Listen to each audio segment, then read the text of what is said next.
મળ્યો. જાડ્યાથી પાછા થવાનો 11મો દિવસ. સવારમાં વહેલા ઉઠી લોબુ કેળું ખાઈને કડવી કોફી પીને પહોંચી ગયા. હનુમાન ચાલીસા સાંભળતા સાંભળતા જીમની અંદર બરોબર ની છાતી દબાઈ અને મસ્ત ટ્રાઇસેપ્સ ની એક્સરસાઇઝ કરી અને 2.5 કિલોમીટર ચાલી જીમ થી વન સ્કૂપ વે લઈને નીકળી ગયા હતા ઘરે.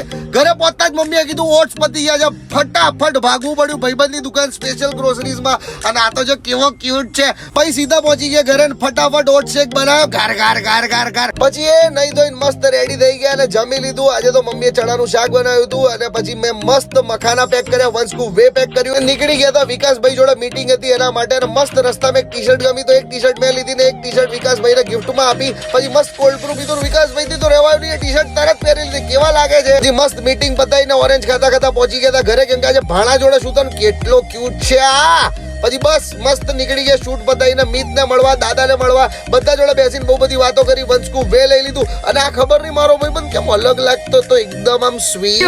પછી બસ મસ્ત પહોંચી ગયા H&M. કેમ કે આ તથાગતના કપડા લેવાના હતા. મસ્ત કપડા અપાયા તો મને કે આ બાબુરાવ જેવો લેઘો કેમ પહેરાવે છે? અલા ભાઈ આવું ના હોય. પછી રાતની મીલ લેવા માટે ફટાફટ ઘરે પહોંચી ગયા હતા અને મમ્મી આજે બનાવ્યું હતું કોબીજ ને પનીરનું શાક અને રાઈસ જોડે આપણે ખાઈ લીધું. પછી નિકુંજભાઈને મળ્યા. કઈ શુગર વાળું મંગાવ્યું, મારે ગ્રીન ટી મંગાવવી પડી. આ જ રીતે દિવસ પૂરો થઈ ગયો. તમે ફોલો કરો લ્યા.